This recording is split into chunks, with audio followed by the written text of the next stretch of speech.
아멘. 베드로 사도가 당시 교회 안에 있는 성도들에게 교회 안에서 성도들을 미혹하고 넘어뜨리는 거짓 교사와 거짓 선지자들, 그들의 이 행태와 그들의 종말에 대해서 말씀해 주고 있습니다. 그들은 결국 하나님의 심판으로 멸망을 받을 것이니까 절대로 거짓 교사나 거짓 선지자들의 교훈을 따르는 자가 되지 말고 오늘 본문에 보면 경건에 속한 하나님의 백성으로 살 것을 말씀해 주고 있습니다. 특별히 9절에 보면 주께서 경건한 자들은 그 시험에서 늘 건져주신다. 그러나 불의한 자는 하나님의 형벌 아래 있다. 두 종류의 사람을 대비해서 말씀하시죠. 첫째는 경건한 사람, 두 번째는 불의한 자. 경건한 사람은 어떤 시험 중에서든지 하나님의 보호를 입는다. 그러나 불의한 자는 하나님의 심판 아래, 형벌 아래 있다. 이렇게 말씀하고 있습니다. 여러분, 예수를 주로 믿고 성경을 진리로 믿으면 하나님의 구원도 믿는 동시에 하나님의 심판도 믿어야 됩니다. 아멘, 다 아멘 하십시오. 하나님의 구원만 좋아하면 안 되고 하나님의 무서운 진노의 심판도 성경은 동시에 우리에게 경고하고 있거든요. 그래서 평생 남 재판하고 산 사람도 최후에 하나님 앞에 심판대를 앞에서 심판을 받게 되어 있다. 이 세상에 사는 날 동안은 높은 자리에 앉아서 남 재판하고 살았지만 그 사람은 남한테 재판을 혹시 안 받을지 모르지만 이 세상을 그렇게 넘어갔는지 모르지만 하나님의 심판은 피할 수가 없다. 그래서 불의한 자로 살면 안 된다는 것이 오늘 본문에 주는 교훈이고요. 특별히 10절 보면 육체를 따라 더러운 정욕 가운데서 행하며 주관하는 일을 멸시하는 자들에게는 형벌할 줄을 아시느니라 해서 육체를 따라 더러운 정욕 가운데 살면서 하나님의 교회의 거짓 교사로서 당돌하고 자긍하며 하나님 두려운지도 모르고 영광의 주님을 비방하고 하나님의 영광을 훼손시키는 일을 주저하지 않고 하는 그런 거짓 교사와 거짓 이단자들이 많이 있습니다. 그들이 성삼위 하나님을 부인하고 하나님의 영광을 짓밟고 하나님의 자리에 감히 자기들이 앉아서 대접받기를 원하고 얼마나 당돌한지 오늘 본문에 보니까 자긍하고 당돌하고 떨지 않고 그리고 영광 중에 계신 하나님을 비방하고 영광스러운 말씀을 비방하고 영광의 성령을 비방하고 욕되게 하는 그런 일을 서슴지 않고 있는 자들이 있다는 말씀을 하고 있습니다. 여러분, 교회 내에 이 한국 교회 내에도 있고 세계 교회 내 역사적으로 보면 거짓 교사와 거짓 선지자들, 거짓 그리스도가 많이 일어났지요.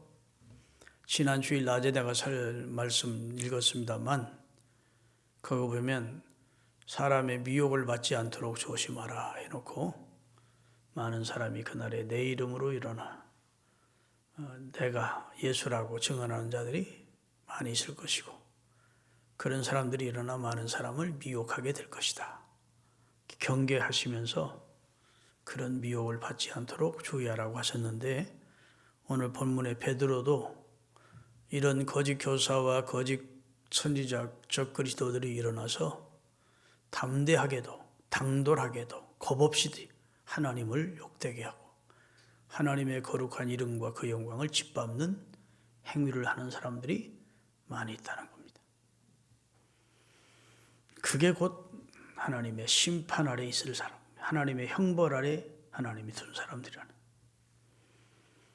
여러분, 우리 한시라도 하나님의 이름을 망령되이 일컫거나 하나님의 이름을 함부로 욕되게 하는 일이 우리 입술이나 우리 행위에서 나지 않도록 조심하셔야 됩니다.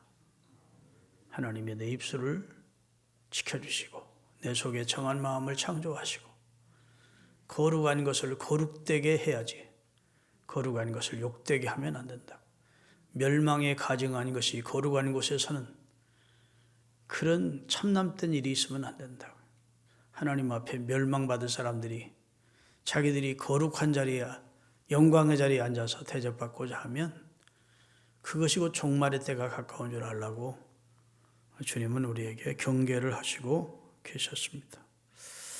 근데 그들이 이 거짓 교사나 거짓 선지자나 적그리스도인들은 하는 일이 영광에 있는 하나님을 회방한대요. 그래서 오늘 보면 그러면서 설명을 붙입니다. 다 같이 한번 읽겠습니다.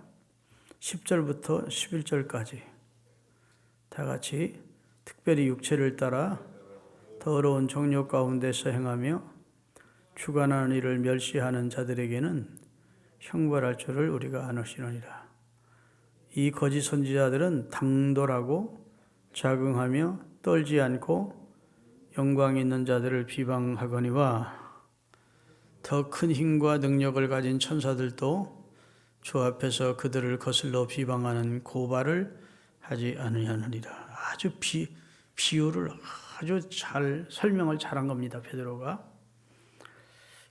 거짓 교사들은 영광의 주를 그리고 영광의 하나님을 회방하고 짓밟는 행동을 두려움 없이 하는데 그러나 거짓 교사들보다 10배, 100배 더 큰 힘과 능력을 가지고 있는 천사들은 주 앞에서 저희를 회방하는 송사를 하지 않는다는 겁니다.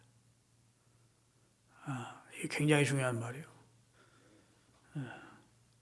왜 하지 않느냐? 할 만한 자격이 없어서 안 하는 게 아니라 그것은 하나님의 권한에 있기 때문에 거짓 교사들, 거짓 선지자들을 천사들이 보면서도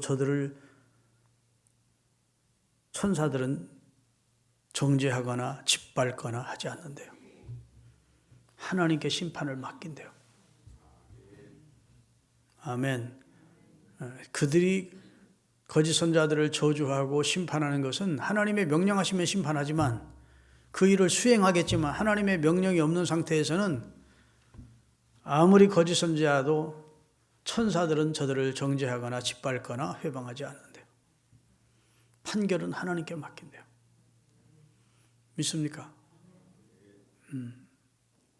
사울이 못된 짓 많이 했습니다. 사울 왕이. 그래도 다윗이 사울을 정죄하지 않습니다. 하나님의 손에 맡깁니다. 그도 기름 부음 받은 자이니 하나님이 죄가 있으면 하나님이 손에 맡기겠다. 그게 경건한 성도의 자세입니다. 우리가 신앙생활하면서 너무 입이 재빠르고 행동이 재빠르고 판단이 재빠르고 그래서 알게 모르게 하나님의 이름을 욕되게 하고 하나님의 뜻을 거스리는 말이나 행동을 할 때가 많이 있어요. 사람을 쉽게 정죄하고 판단하고 짓밟고 영광의 주를 욕되게 하는 그런 경우가 있다고요. 천사는 우리보다 10배, 100배 큰 권능과 그리고 큰 힘을 가지고 있는 존재지만 하나님이 하시는 일은 하나님께 맡겼지 자기들이 나서지 않았다. 자기들이 정죄하지도 않고 자기들이 그들을 회방하지도 않고 하나님께 판결을 맡겼다. 아멘. 마지막 시대를 사는 성도는 경건을 모토로 하면서 살아야 되는데 이 시대를 사는 경건한 성도는 바로 이 정신, 이 자세를 가지고 살아야 된다는 겁니다. 언제든지 내가 내 중심으로 판단하고 내 중심으로 말하고 내가 기준이고 그러면 실수하는 거라는 겁니다. 모든 것을 하나님께 맡기고 월권하지 않도록, 선을 넘지 않도록. 믿습니까? 천사는 자기 위치만 지켰다는 겁니다. 그런데 이 거짓 교사들이나 거짓 선지자들은 선을 막 넘는다는 거예요. 하나님의 영광도 짓밟는다는 거예요. 그들의 영광도 훼손한다는 거예요. 두려운 줄을 모른다는 거예요. 당돌하대요.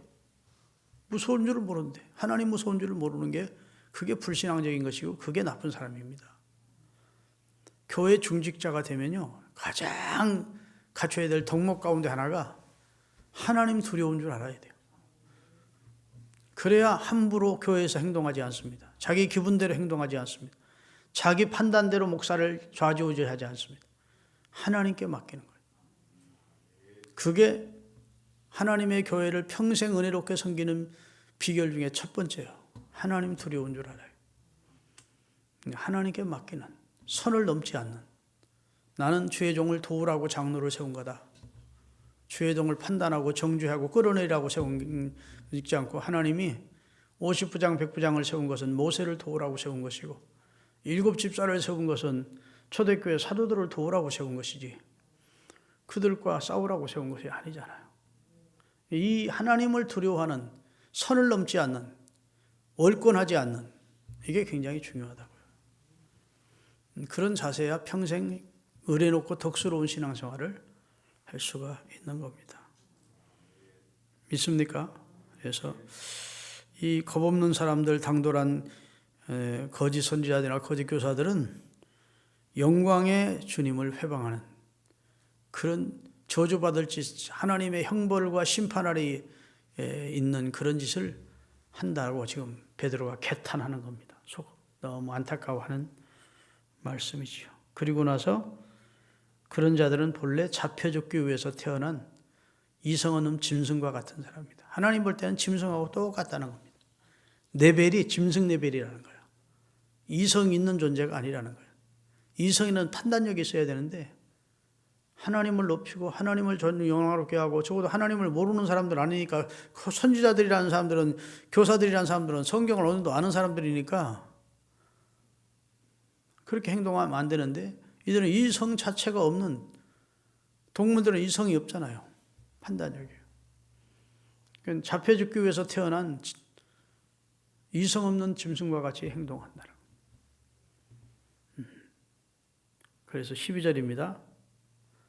그러나 이 사람들은 본래 잡혀 죽기 위해서 난 이성 없는 짐승과 같아서 그 알지 못하는 것을 비방하고 그들의 멸망 가운데서 멸망을 당한다.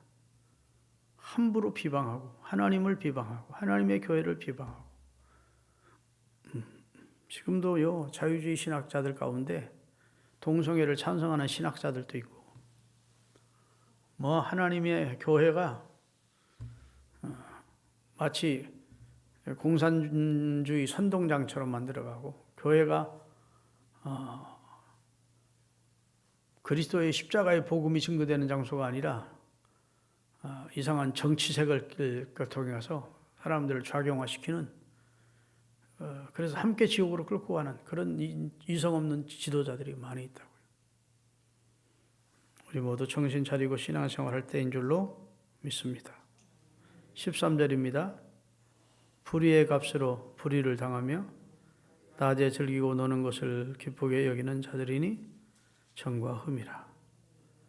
너희와 함께 연애할 때 그들이 속임수로 즐기고 놀며 음심이 가득한 눈을 가지고 범죄하기를 그치지 아니하며 굳세지 못한 영혼들을 유혹하여 탐욕에 연단된 마음을 가진 자들이 저주의 자식이라. 종교 생활이 먹고 마시고 즐기고 음란하고, 그래서 이 대부분의 이단들은요, 이단의 교주들이 거의 다 성적으로 문란한 그런 삶을 사는 이단들이 많잖아요. 하여튼 그리스도를 자기 욕심을 채우는 하나의 도구로 사용하는 그런 사람들을 향한 하나님의 심판을 말하고 있습니다.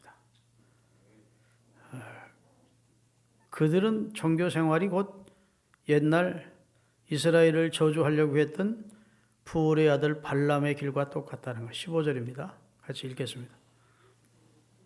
그들이 바른 길을 떠나 미혹되어 부올의 아들 발람의 길을 따르는도다.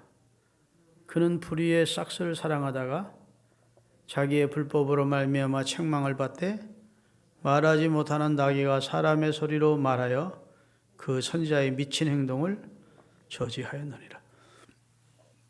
여러분 민수기 22장을 쭉 읽어보면 1절부터 한번 띄워보실래요? 민수기 22장.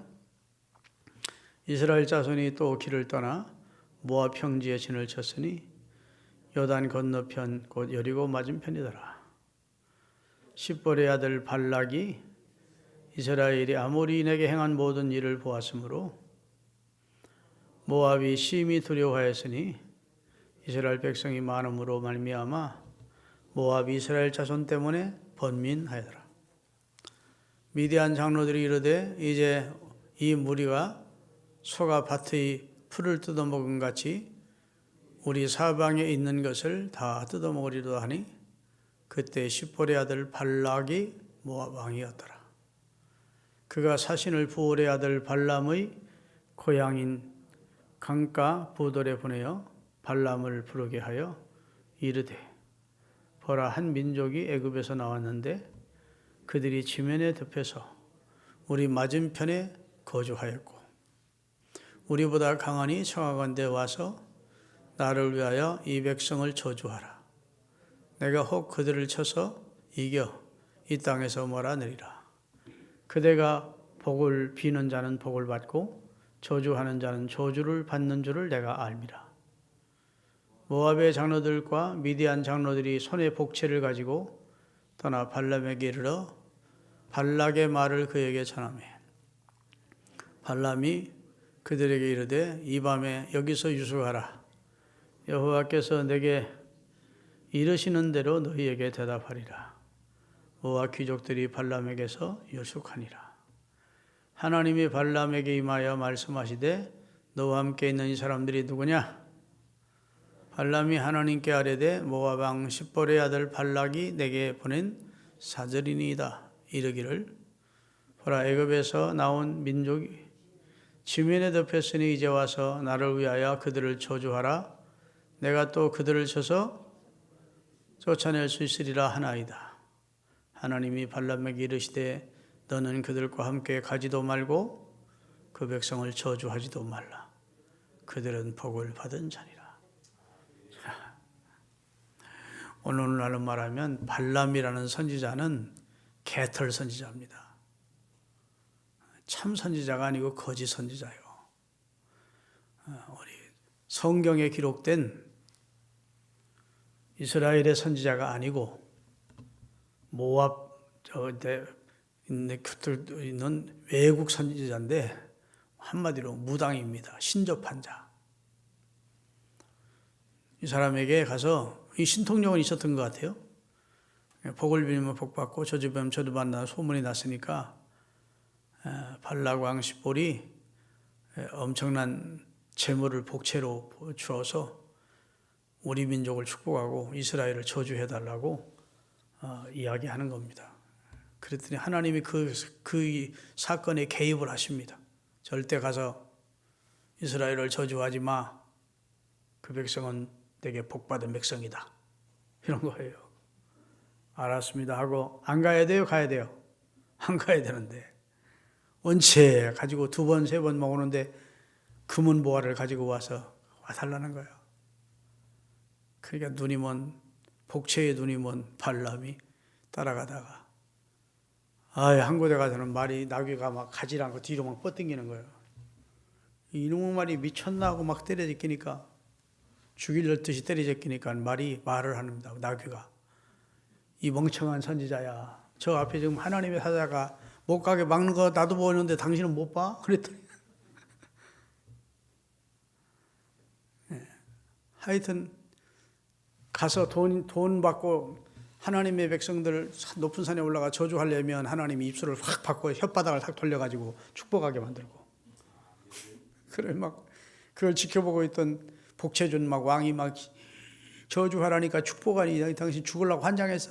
아이고 하나님이 내 입술을 주장해가지고 복을 비라고는 말이 그렇게 나가는데 어떡합니까? 2번, 3번 시도해도 하나님이 복만 빌게 하지 저주하지 못하게 하시고 하나님은 발람을 심판해 버리십니다. 오늘 그 얘기를 하는 거예요. 지금 베드로가 돈 때문에 하나님의 뜻도 거스리고 하나님이 축복하라는 자는 축복하지 않고 저주하라는 자는 저주하지도 않고 반대로 하는 이런 자들이 지금도 교회 안에 역사하고 있다. 그러니까 그들을 조심해야 된다는 말씀을 하고 있는 겁니다. 뭘 때문에 그랬을까요? 불의의 삭스를 사랑하다 그랬어요. 15절에 보니까 그들이 바른 길을 떠나 미혹되어 부올의 아들 발람의 길을 따라오는도다. 그는 불의의 삭스를 사랑하다가 그랬어요. 돈 좋아서 돈 벌려고. 여러분 엘리사의 종 게하시가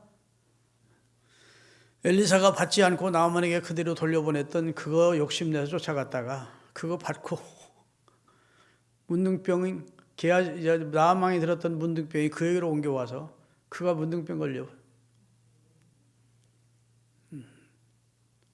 여러분 우리가 불의한 돈 함부로 받으면 안 됩니다. 아멘. 하나님 안 보는 것 같지만 다 보고 계셔. 다 판단하셔. 그러니까 불의한 돈을 쫓아다니지도 말고 그걸 바라지도 말고 요구하지도 말고 정직하게 사는 것이 하나님의 백성의 가장 중요한 것은 정직이죠. 하나님께서 다윗을 좋아하셨다고요? 그는 여호와 보시기에 정직했대요. 믿습니까? 그는 다윗과 같이 그 조상 다윗과 같이 여호와 보시기에 정직했더라. 다윗이 정직했고 다윗의 후손들 가운데 정직한 후손이 나오면 다윗을 더 기뻐하듯 그들을 기뻐했다. 정직. 사람의 눈만 피하면 별짓 다 하는 그런 사람이 아니라 하나님 앞에서 정직하게 경건하게, 오늘 평기로면 경건한 자는 시험에서 건지시고 불의한 자는 형벌 아래 두시겠다는 이 선언이 굉장히 중요한 선언이라는 사실을 믿으시기 바랍니다. 할렐루야. 자, 그 사람들을 비유하자면 비유를 하는 겁니다. 17절, 이 사람들은 물 없는 샘이다. 이 사람들은 누구를 말하죠? 거짓 선지자, 거짓 교사들을 말합니다. 이 사람들은 물 없는 샘이래. 그 속에 생명이 없대요. 여러분, 사람이 목이 말라서 저기 우물이 있어서 막 물을 마시려고 뛰어가는데 물이 없어. 그러면 얼마나 실망하겠습니까? 결국은 거짓 선지자를 쫓아다니다 보면 대단한 거 얻을 것 같지만 다 실망하게 된다는 거예요. 물 없는 샘이. 통풍에 밀려가는 안개 같아요. 바람만 불면 싹 날아가는 안개 같아요. 자, 그 다음에 그들은 깜깜함이 예비되어 있대. 다 같이 우리 17절, 이 사람들은 물 없는 샘이요 광풍에 밀려가는 안개니 바로 이 사람들을 위하여 캄캄한 어두움이 예비되어 있다. 이 말은 지옥이 예비되어 있다는 겁니다. 하나님이 내리시는 흑암의 음부가 저들에게 예비되어 있다. 할렐루야. 그 다음에 20절부터 보겠습니다.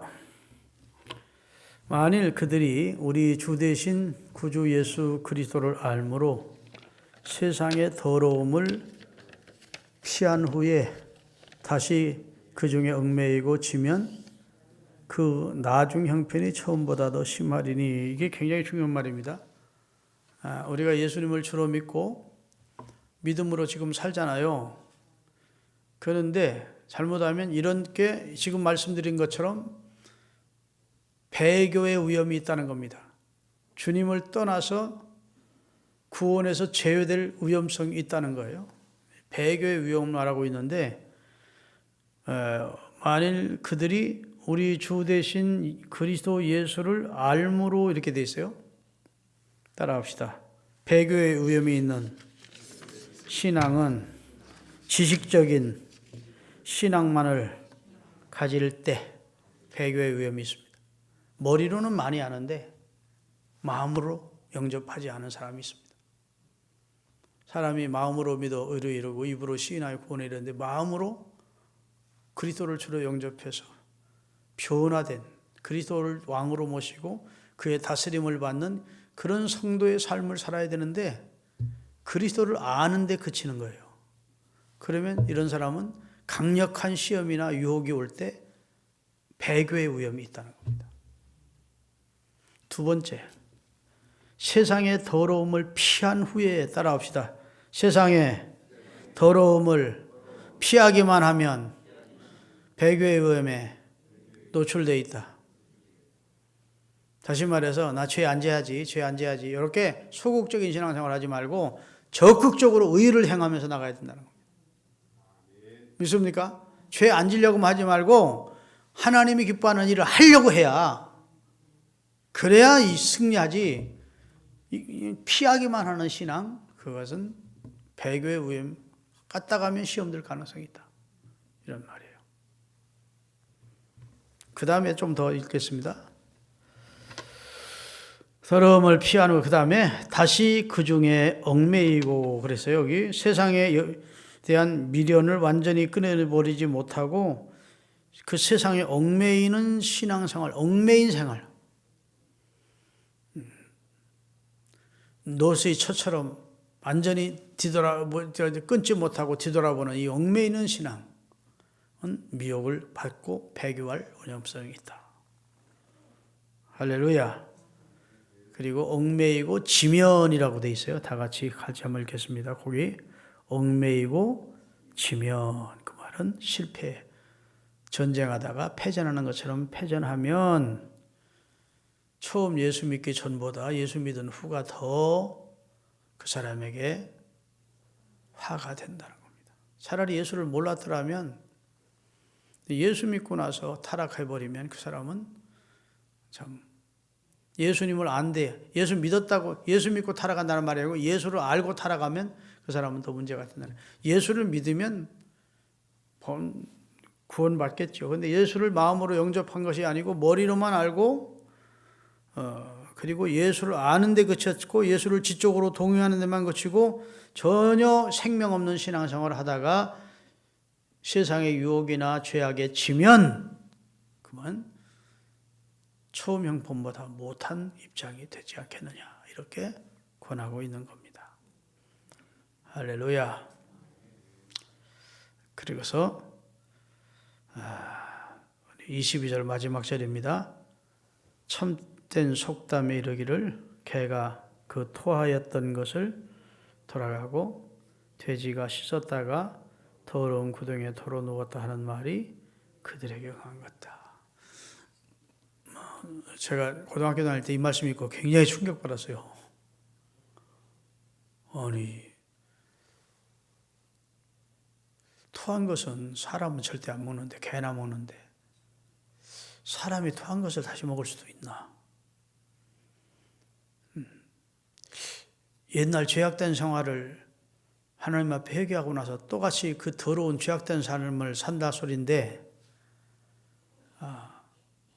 또 돼지가 뭐 기껏 씻어놨더니 다시 이거 시궁창에 들어가 튕구는 그런 그런 내용인데 이 말씀이 상당히 그 두려운 말씀이라고 생각이 됐어요. 그때 어렸을 때 고등학교 때도 우리 신앙생활 제대로 못하면 하나님께서 우리 구원 안 해주겠다 소리는 없다. 그래서 이걸 율법적인 두려운 말씀으로 듣고 그렇다면 예수 믿고 회개하고 나서 다시 죄 가운데 가는 일이 없도록 살아야 되겠구나. 이렇게 두렵기 그지없는 말씀으로 받은 적이 있어요. 그러나 이 말씀은 이단자들을 향해서 하는 말입니다. 이단자들을 향해서 이렇게 다시 더러운 생활로 돌아가 버린. 그래서 꽃이 썩을 때 더 냄새가 고약하듯이 예수님을 알고 그리고 자기 자신의 유익을 위해서 이단을 설파하면서 자기 욕심을 채우기 위하여 주님을 이용하면서 거짓된 교리를 가지고 자기 욕심을 채우는 당돌하고도 두려움이 없는 그런 사람들은 결국은 개가 토한 것을 다시 먹은 것 같고, 그 다음에 돼지가 씻었다가 다시 더러운 것에 식궁창에 뒹구는 것 같은 그런 자들이다. 그런 자들을 본받지 말라는 말씀을 하고 있는 겁니다. 교회 생활하면서 잘 분별하시기를 바랍니다. 그리스도가 저기 이번 저사 아무개나 막 대단한 능력을 가진 분이 한 번 안수하면 막 팍팍 쓰러지고 막 그 사람이 과거로 다 알고 그런 소리 암만 해도 거기에 몰려다니지 않기를 예수님의 이름으로 축원합니다. 그러다가 다 신앙적으로 문제가 돼요. 기독교에 신비가 있지만 신비주의자가 되면 끝이 안 좋습니다. 거의 다 보면 신비주의자들은 결국은 그 끝이 이상하게 하나님이 신비주의자들을 축복하는 경우는 없어요. 약속의 말씀 붙들고 믿음으로 사는 사람들, 말씀에 순종하는 사람들을 축복하셨지 신비주의자들을 축복한 적이 없다. 아멘. 그들은 혼자 잘 믿는 줄 알고 교회도 무리를 일으키고 어느 단체들은 무리를 일으키고 가정에도 결국은 가정생활도 원만하게 못하고 그러니 완전히 신접한 무당 같은 그리스도인들이 있어요. 그러면 안 돼. 성령은 인격적인 신이시고 할렐루야. 우리를 하여금 더 사랑하게 하고 더 절제하게 하고 더 감사하게 하고 이런 영이지 씩씩거리면서 돌아다니는 만드는 그런 미친 개처럼 돌아다니는 그런 게 성령의 역사가 아니에요. 신비주의자가 되지 않기를 바랍니다. 하나님이 여러분과 저에게 어떤 신비한 체험을 주셨으면 하나님과 나만의 비밀로 참 사랑하는 자들끼리 서로 나눈 비밀로 간직하고 평생 그 소중히 여기고 사는 게 중요하지 맨날 신비만 쫓아다니다가는 큰일 나. 기도하겠습니다.